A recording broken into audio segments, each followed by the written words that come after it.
Ya estamos de regreso en Negocios en Imagen.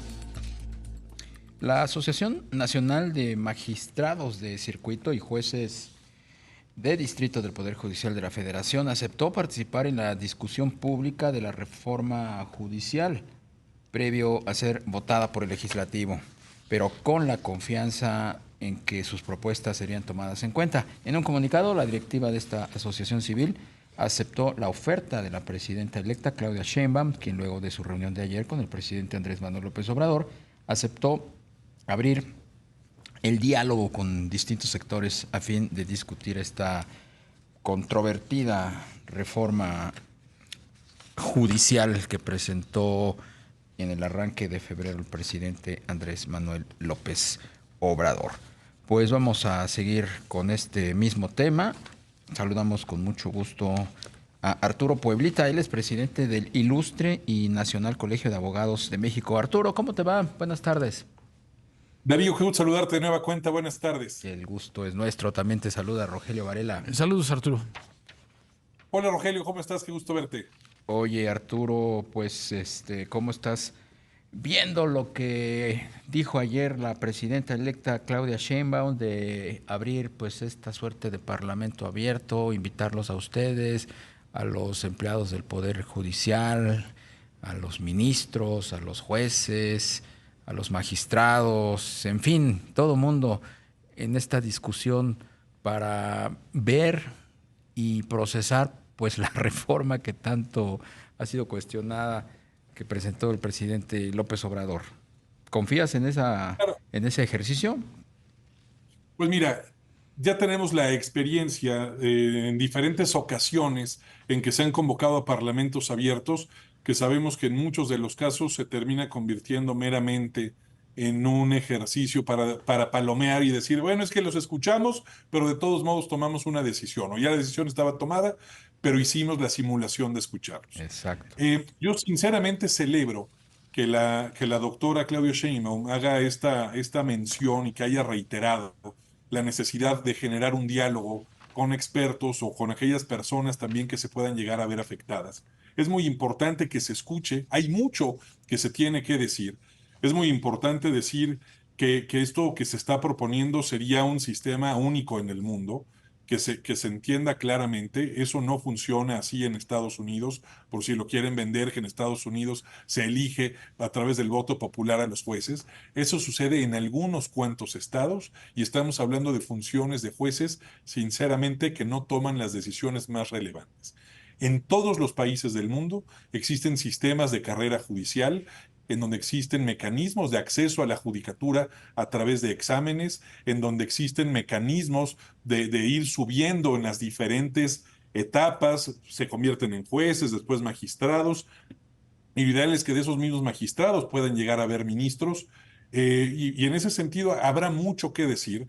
Es muy importante decir que qué bueno que nos van a convocar a los colegios de abogados, que se convoque a las facultades de derecho, que se convoque también a muchos expertos, no solo nacionales, sino internacionales, porque la consecuencia de estar eligiendo a los juzgadores a través de voto popular va a tener un impacto también en la captación y en el mantenimiento de las inversiones, tanto nacionales como extranjeras.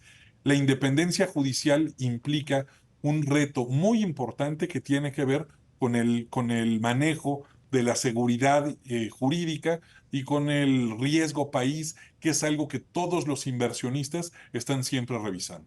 Claro. Arturo, entonces, este planteamiento del gobierno de elegir a los jueces definitivamente no funcionaría. Mira, es algo que se tendrá que discutir, pero en mi opinión no existe ninguna posibilidad de que pueda surgir un buen resultado de una propuesta de este tipo. Les digo, no existe ningún otro sistema de esta manera en el mundo. Si se le pregunta esto a expertos en temas de derecho constitucional de Estados Unidos, de Europa, de Sudamérica, de África, de Asia, les van a decir eso no existe en ningún otro sistema y no se considera conveniente, menos en un país en donde lo que estamos viendo es una tendencia natural hacia irse hacia un partido hegemónico, en donde tenemos un partido mayoritario de nueva cuenta en el Congreso de la Unión, en donde además, pues la selección de jueces, magistrados y ministros, estamos hablando de más de 1,600 funcionarios.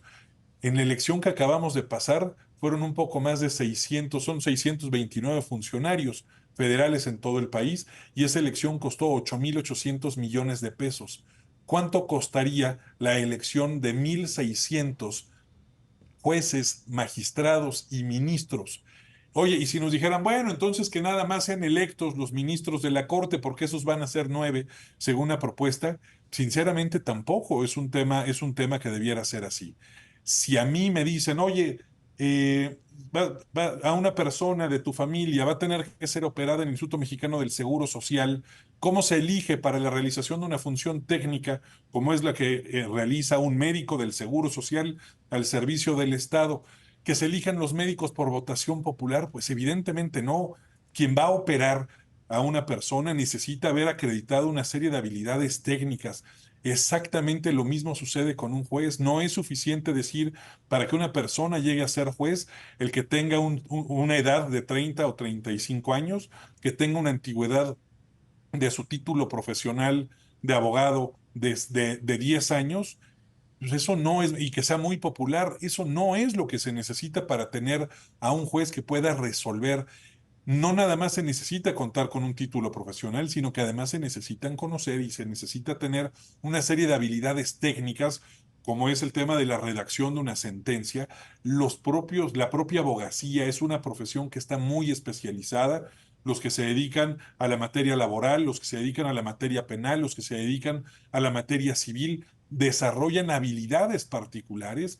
Y si se trata de una persona que es un consultor o que es un abogado corporativo, es un abogado postulante, van a tener que haber desarrollado habilidades diferenciadas también en un lado o en otro. Lo mismo sucede aquí. El hecho de que se vayan a presentar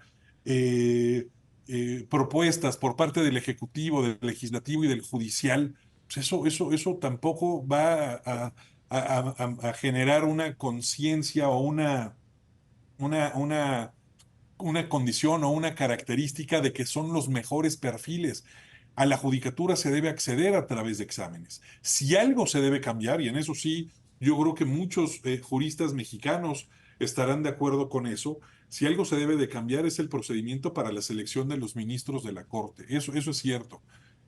Hoy en día, como están las cosas, para ser juez de distrito, bueno, para toda la carrera judicial, para ser meritorio, para poder entrar como actuario, para ser secretario, para ser juez, para ser magistrado, se necesitan pasar una serie de exámenes.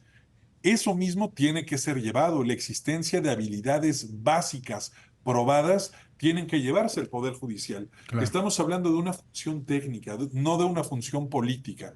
Y la emisión de las sentencias no se hace en función de lo que resulte popular. Tiene que ser en aquello que está apegado a la Constitución y en aquello que está apegado a las leyes y a los tratados internacionales Bien, suscritos por México. pues ahí está, yo creo, el quid de toda esta discusión. Arturo Pueblita, presidente del Ilustre y Nacional Colegio de Abogados de México. Te agradecemos mucho tu disposición para platicar con nuestros amigos del auditorio. Me dio mucho gusto saludarlos. Muy buenas tardes. El gusto fue nuestro. Buenas tardes.